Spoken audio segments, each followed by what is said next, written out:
Well, so at this point, I'll just turn it over to Al. Hello, I'm Alec Gerhardt, and I'm one of the 11 students who worked with Dr. Coleman this summer to work on a project entitled Morningstar. Morningstar is a collaboration between Merck, Moravian College, and DocGraph. In our presentation, we will show you the tool we've created and the steps that we took to get to where we are. But before we get to that, let me tell you a little bit about ourselves. So this project actually originally started with the seniors, 6 seniors, this past spring in our capstone class. What they completed was then handed down to our summer team. Our summer team is a wide variety of levels, including some rising sophomores and juniors. This process of seniors passing down work to a summer team has actually been around for about 6 years now. But for the past 2 years, we've been working with Merck. With these past years, when we work with Merck, we always have a third party that we're working for. Last year, the third party was OpenMRS, and this year it is DocGraph. So I'm going to start off by talking a little bit about the problem that was first presented to our group. The HA1C test shows a patient's average blood sugar levels over the past 2 to 3 months. And it's recommended that diabetes patients get this test done at least 4 times a year. Now, using Medicare billing data, we found out exactly how often the average person does get this test done and called this value the poke ratio. Our task was mapping a county's and state's poke ratio to see if there was a relationship between geographic location and poke ratio. However, after a bit of time, we realized that this tool could be more generalized so that it could show multiple variables and data sets at once. From these data sets, we wanted to be able to show the user an easy-to-understand map so that one can efficiently explore multiple data sets on a large scale and create hypotheses about links between elements before then taking it to a more complex data analysis tool. So now that I've talked a little bit about the goals, let's see the final product in its current state. Thank you.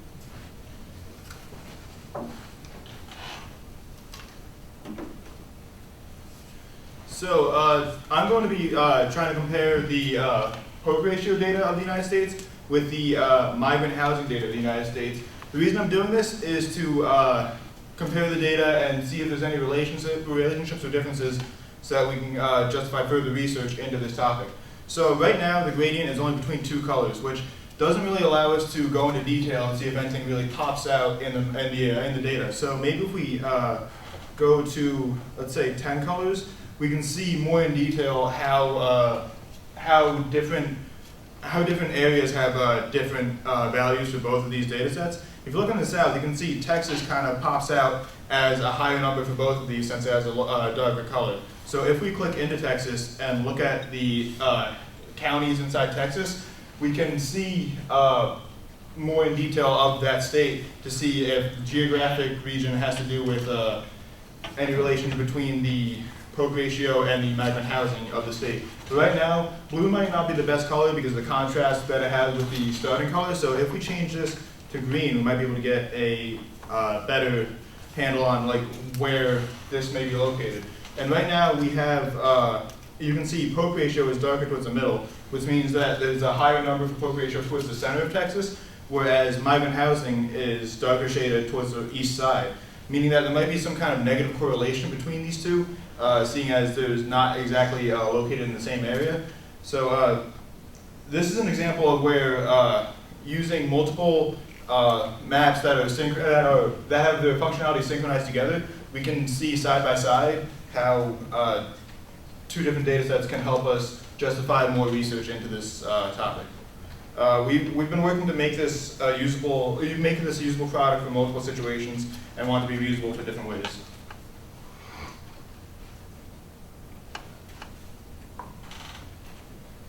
So the demo shows you a visual representation of what we've been working towards this summer, but I want to direct your attention to this concept of the 3 layers and having our gradient map being able to be used as a reusable tool.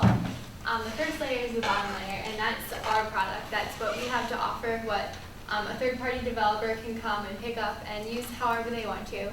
And that just consists of the gradient map itself and all the D3 functionalities that draw the states, draw the counties, and the Math Manager.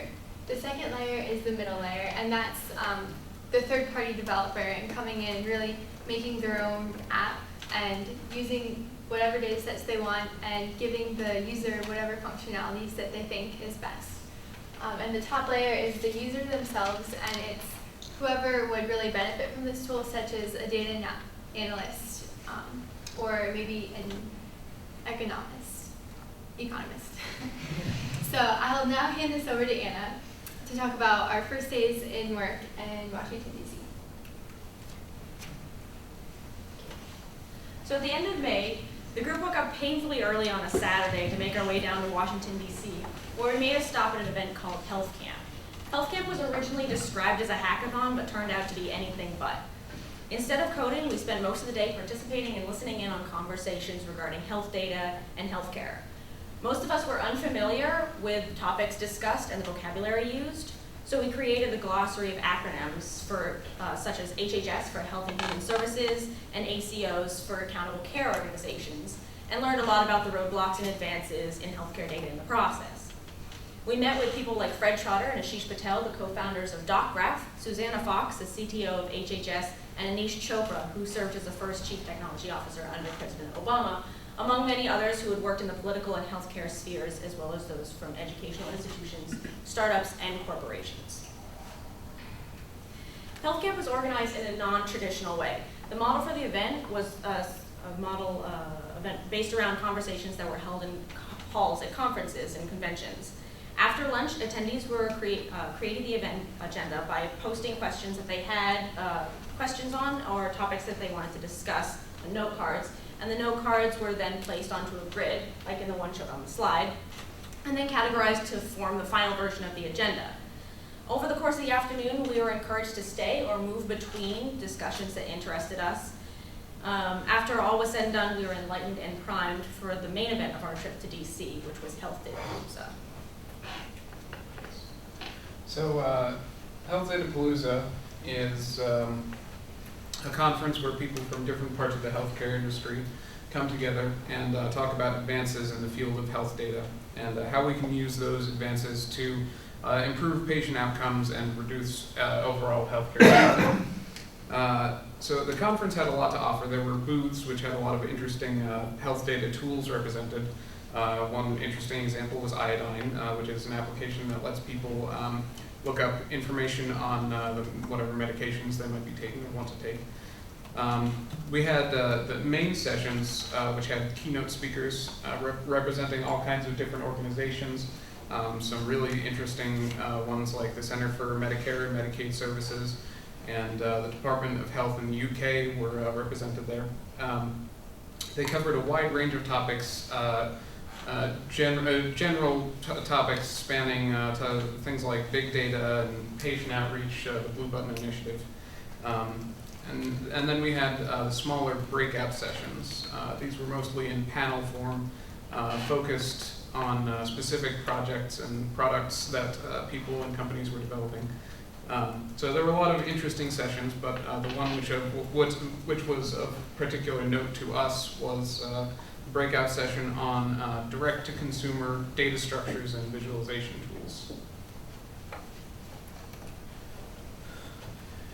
So this panel was moderated by none other than Fred Trotter, and the panelists consisted of a couple data scientists as well as our professor, Dr. Coleman. He gave a presentation during this panel called Indoctrinating Undergraduate Students in Open Data, which covered the model of collaboration between Moravian, a company, and an open source project that Alec had discussed earlier. He explained how, with little support, undergraduate students can do work comparable to that of the professionals in the health IT field. So at this panel, we also had the opportunity to meet some more Merck employees and a chance to talk further with Susanna Fox, who's the CTO of HSS. Alongside all this great information, we also took advantage of another opportunity to further immerse ourselves. So when we arrived in DC, we all received our panels for Health Datapalooza, and we all noticed that there was this big term data liberation movement that was occurring very frequently. So because of this, Dr. Coleman issued us a challenge to find out just how frequently it occurs. To do this, we split into 3 teams. One team that would scrape through the program, find it online, get all of the raw text, and then hand it off to another team, which would process the data and give a third team a deliverable, which they could then visualize into this final product of a Wordle. If you don't know what a Wordle is, it's a site that you go online and you put in block text, and it'll tell you just how many times something occurs and show you that by how big it is in the representation.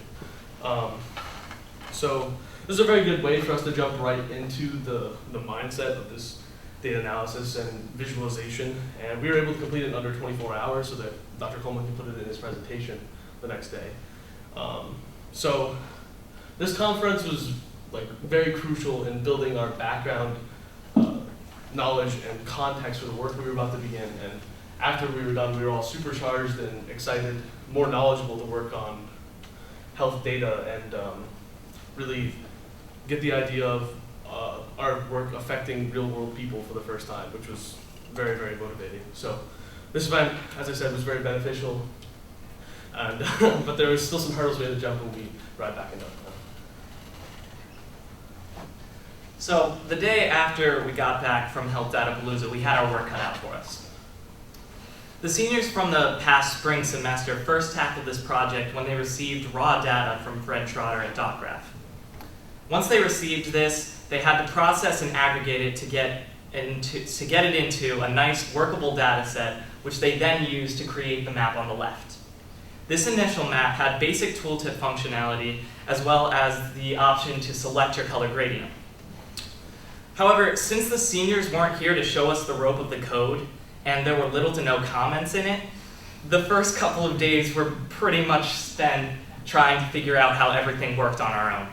But despite this challenge, we were able to revamp the map and make it look like the one on the right with multiple added functionalities and an aesthetically pleasing web page, which we will continue to talk about now. Thank you.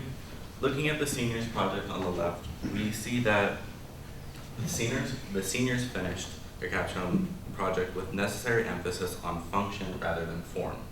Fortunately, since we started with an already present project, we had plenty of time to give the page a touch of aesthetic. Diving directly into the page, you'll notice that of the more general issues, there's just a general plainness. And above the map, there's a lack of description of what the project's about, who contributed, and who were the sponsors. As for the map tool, the color scheme of the map wasn't optimal. The gradient key needed a bit of work with some spacing issues, as you can see up here. And there was a bug where in certain instances, the whole gradient key wouldn't even show up. So we needed to work out those bugs. And we also needed to figure out how to get the state name to appear above the map rather than to the upper right-hand corner outside the SVG. Now, with our updated design, you can see that we added margins to either side using Bootstrap, and then as for the text, we added a section about the student developers and a description of the project. In the description, we added a link to our sponsors, Merck, DocGraph, Moravian College, and we also added links to our GitHub page and the blog about the project.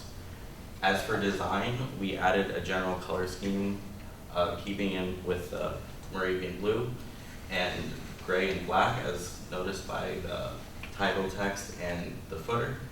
And we changed all of the fonts to a standard web agreeable sans serif font. So on what I'd like to call the toolbar, which is this area right up here, we added a reload map button, which basically lets the users revert to the original country view.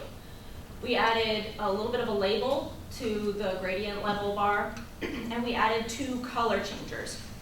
So it lets the user add a little bit more of a customization. As for the map itself, the default gradient colors we set to 2 different shades of blue rather than 2 different colors. This way, those with color blindness would be able to discern the differences no matter what. I'd also like to note that I checked these colors with color blindness simulations to make sure that this actually checked out, and it checked out in all of the situations.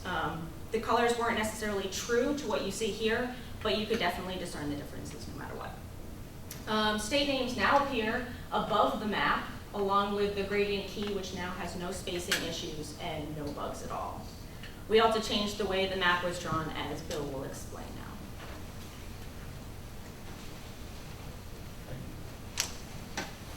So after working on some of the functionality for this map, we decided we want to make multiple maps so that way you'd be able to compare multiple data sets side by side. So we tried doing this by simply adding another map and putting the data inside of it.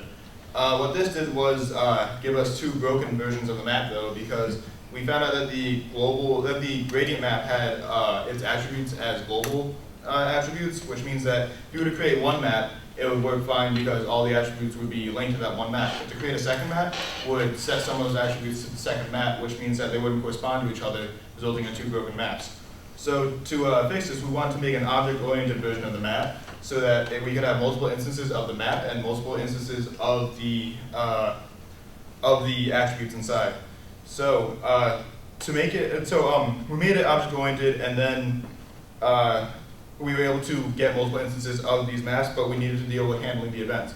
To do this, we made a map manager which holds all of the maps on the page and it keeps them organized, but also moves some of the global functionality to each map on the page.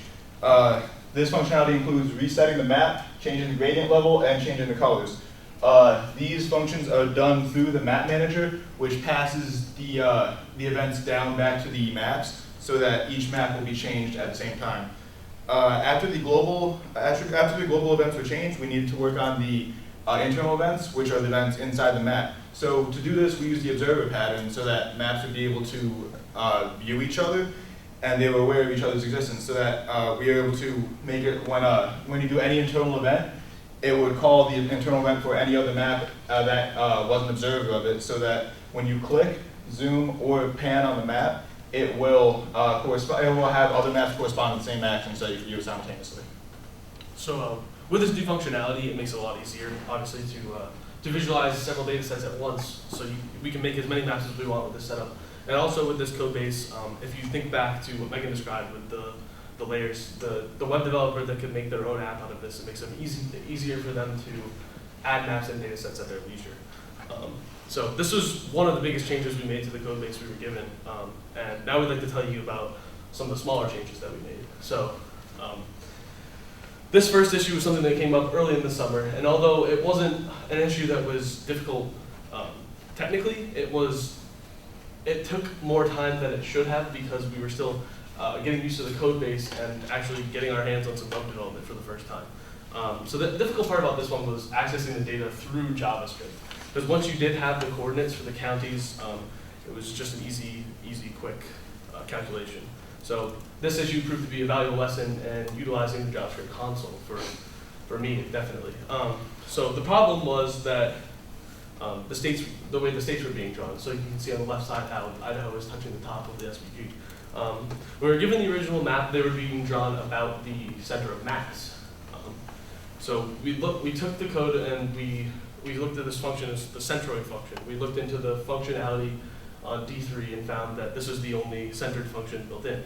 So at that point we realized we had to write our own function to calculate the geometric center. So the function that I wrote takes all the coordinates and finds the bounding box and then computes the center of the state. So if you look at these two maps, you'll notice that the centers are marked and they're in the same spot. But above the horizontal axis on the left side, there's equal weight of Idaho than below the horizontal axis. And you'll notice on the right side that there's equal space on the bottom of Idaho and the top of Idaho, as well as on the left side and the right side. So once all of these states were done correctly, we started to notice other issues with accessing data. So the issue with data access that we had was that some data on the map would show as incorrect and other data wouldn't even show up at all. This is a good time to mention that counties aren't the only geographic region being represented on the map. In some cases, the map will show cities alongside of counties in a state view. Now, it's important to note that while these cities and counties are geographically distinct from each other, they function in the same way on the map. So you can get a poke ratio for a major city the same way you could for a county. So the problem we wound up having is about 100 different cities or counties were not appearing on the map. And absolutely no cities were being shown on the map at all, even though we had data for these cities and counties in their map files. And you can see that Virginia by far is the worst of this, and this is because Virginia has many more cities appearing on the map than any other state. So every single part of gray, every single speck of gray on this map is a city or a county that we have data on, it's just not showing up on the map. So as well with cities, we have this problem with counties where if the county had a name with a special character in it, such as a period or an apostrophe or any Spanish character, anything like that. But apart from this, there was also an issue where counties and cities with the same name would often appear with the same poke ratio on the map, even though in the data files they were different. And you can see this in the case of Baltimore City, right there, being surrounded by Baltimore County. They are the same exact color, which they shouldn't be. So after a little poking around through the code and through the data files, I realized that the vast majority of this issue was caused by string mismatch, as the code that we received from the seniors didn't account for name complexity. But after I realized this, I wrote some code that did account for complexity of naming, and the maps look far more comprehensive because of this. So as you can see, the majority of the gray spaces in Virginia are now filled, and this goes as well for the counties with special characters in their name, St. James in the bottom right-hand corner. This fix also corrected poke ratio data for when cities and counties have the same name, as you can see with Baltimore City, having a different color than the surrounding Baltimore County now. An important change to note is that the word city now appears in the tooltip when the mouse hovers over a city. You can see this for both Baltimore City and Danville City. And the reason that we did this was so it would be less confusing for states that did have a county and a city that were named the exact same thing in them. So this whole data representation problem we had is a reminder that assumptions are made when going to solve a problem. And sometimes these assumptions are important, but issues can arise when these assumptions are incorrect. So after all of these fixes were made, another problem arose, however, as Washington, D.C. and some of the smaller cities were so tiny that even though they were being shown on the map correctly, you couldn't see them. So in order to fix this problem, we had to give the user the ability to zoom in and out on the map.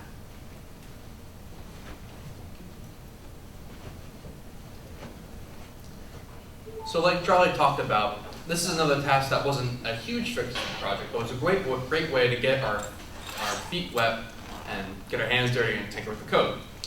And to solve this problem, we looked for possible solutions to accomplish this task. And fortunately, D3 has a built-in zoom and pan function, and it was just a question of implementing it into the code. So we took a little bit of time, and this was one of our first tasks for the project. So we took a little bit of time to get an idea of how the code works and how it's all laid out, and we were fortunately able to get it in there. Now, once this issue was solved, we started running into later issues later in the project. Yeah. So as Bill and Charlie were talking about earlier, later on we changed the design of the code to be object-oriented. We ran into some problems with this and a lot of the other functions that we used to control the map. They were defined as variables in the code, and these variables, when you added a new map, would only apply to one map. So it would, when you add a second map, it would either only control one map or neither map would work at all. It was an ongoing process working these types of features into the code and keeping everything going. So in the same way that we had problems getting the zoom and pan behaviors to work correctly with multiple maps, we ran into an issue with the tooltip feature.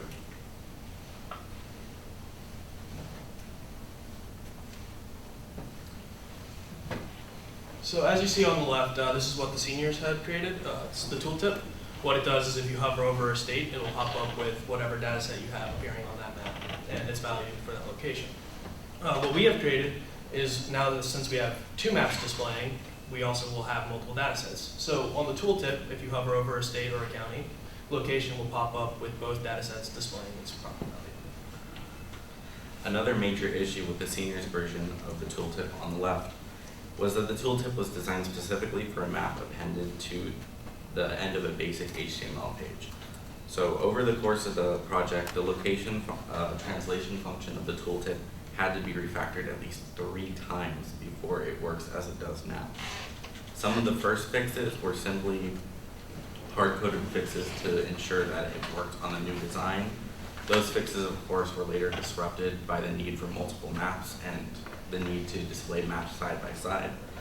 And unfortunately, while the current version is not a complete solution due to browser nuances, specifically Firefox, we were able to refactor the most recent version of the tooltip translation function to draw the tooltip based on location of the state in a way that would not be broken by any other major changes to the functionality of the map overall.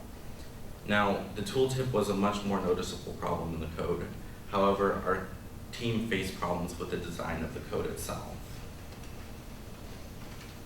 So although JSLint isn't a visibly noticeable change, it certainly is important in terms of code quality. We got handed this code base developed by 6 different developers with 6 different styles, and the code was kind of sloppy.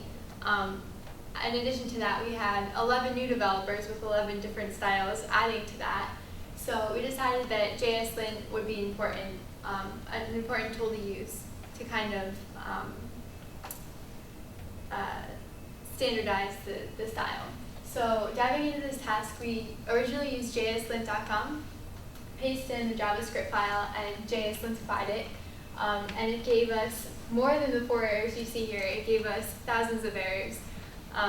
We kind of saw that so many errors and so many different commits being continuously committed to the code was just too much and too much of a hassle to keep on doing the rest of the summer.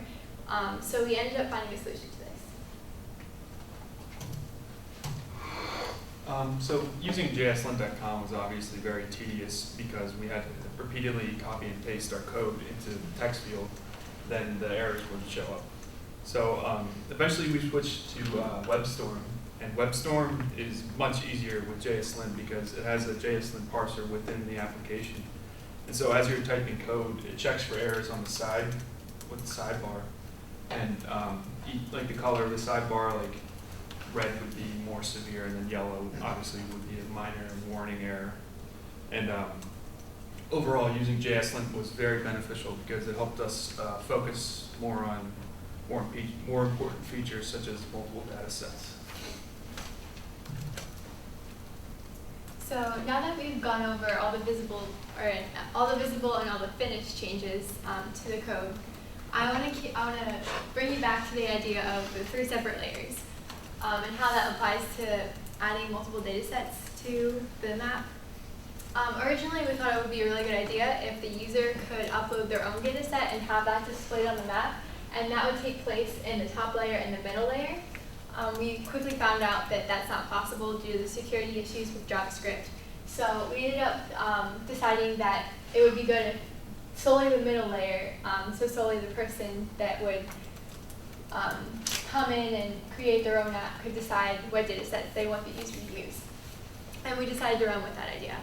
However, there was a big challenge with this because when we got the code base from the seniors, we found out that the CSV poke ratio data set specifically was tightly wound in the gradient map, and the gradient map relied on this data set to actually work. So we had a lot of spaghetti code, but we still wanted to have the map be able to take in different kinds of files and have that functionality to it. So we decided to still go at this idea, and even though we didn't get it solely in the middle layer, we got the basic functionality working. So to start off with this, we used a tool called Postman, which is a Google Chrome app where you can type in your API call and it will give you the data set, which you can download to your local machine, and which we did. And we use that to help us go and try to get this data set to be viewed on our map. So how we went about doing this was we created a function that was passed into the gradient map. The gradient map would then query that function with a state name, and that function would give back the number of migrant housing in each state. So this isn't really a new concept because there were already functions made for the poke ratio data, but the function that we created was a lot more complex because the gradient map was already tailored to the poke ratio data. So our function had to do everything. It had to read in the file using the AJAX XML HTTP call, and it had to go sift through that data and find the actual value. So along with this, we also created another function that's not yet implemented to our map, but that can be pretty helpful in the future. And that function makes an API call to the census data, and it returns whatever census data set you want. So eventually, our map will be able to display a data set without the user having to have that data set on their local machine. As you can see, our product has a lot of potential to do a lot more and be a lot more functional in the future. So I'll now hand this over to John to talk about the challenges we faced during the summer. Thank you. So like I stated before, most of us are pretty new to all these ideas and technologies that we've been discussing, and luckily we were able to overcome some obstacles that appeared throughout our project. We've learned how to effectively communicate with each other through Scrum and through pair programming, and more specifically, being able to effectively talk about our ideas with each other and to problem solve, especially with our code. We also understood what was plausible and what we could accomplish during the sprint. Because, for example, like the zoom function, we thought that we could have got that done maybe in a day or two. And surprisingly, it took a little longer than expected, and vice versa for other tasks. What was new for us, especially, was that we were adding on to an existing project. Unlike in our classes, we started from scratch. So for this, it's very interesting to get in there and to learn how to effectively refactor code where needed. And because of these challenges that we have faced, one of the benefits of this was having the privilege to learn new tools and technologies throughout the summer. So how did we learn all these things? For starters, we used Safari Books and Stack Overflow excessively. We used those tools to understand the tools that we're going to be using throughout the year, and well, the summer. We would take tutorials, we would read books, we would go through forums and learn as much as we could. And although maybe not all of us were able to utilize all of these tools, we at least have some kind of understanding and knowledge so we can use it in the future.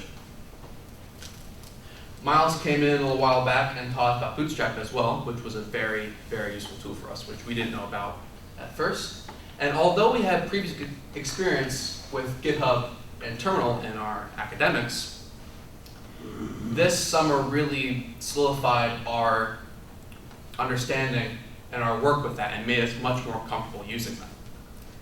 And we all found it quite amazing to realize that all of these tools we've learned this summer, and we hope that we can use these again in the near future. Now, one of the very first tools we learned about this summer was Gyro, which Marty will talk about next.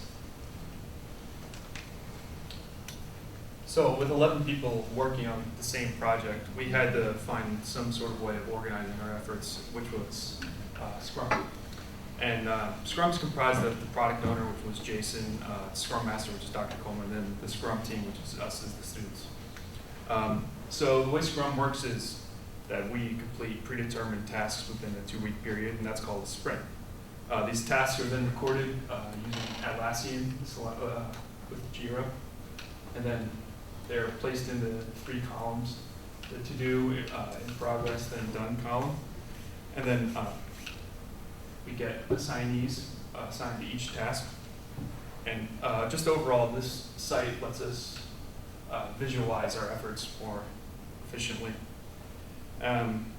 So every day within the sprint, we have meetings in the morning to talk about what we worked on in the previous day and then what we're going to work on that day.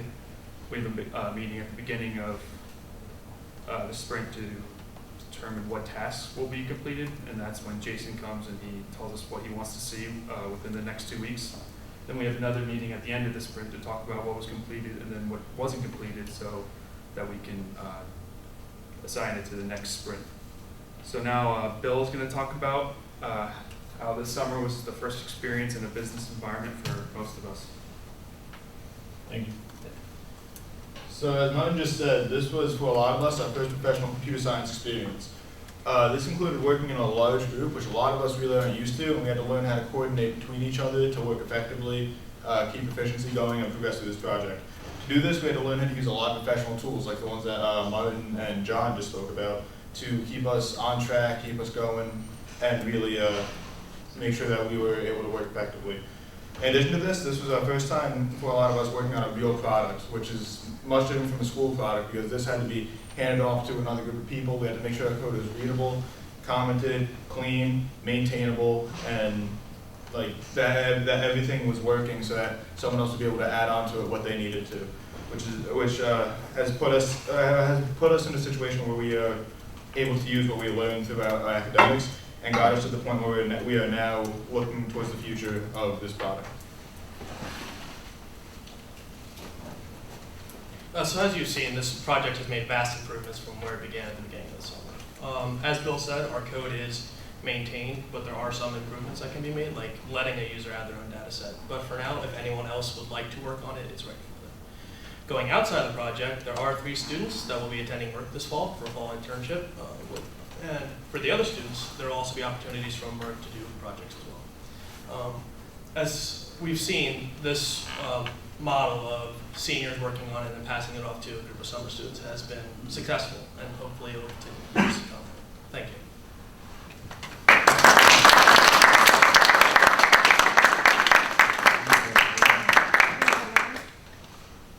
Are there any? Our center of mass is over here. Yeah.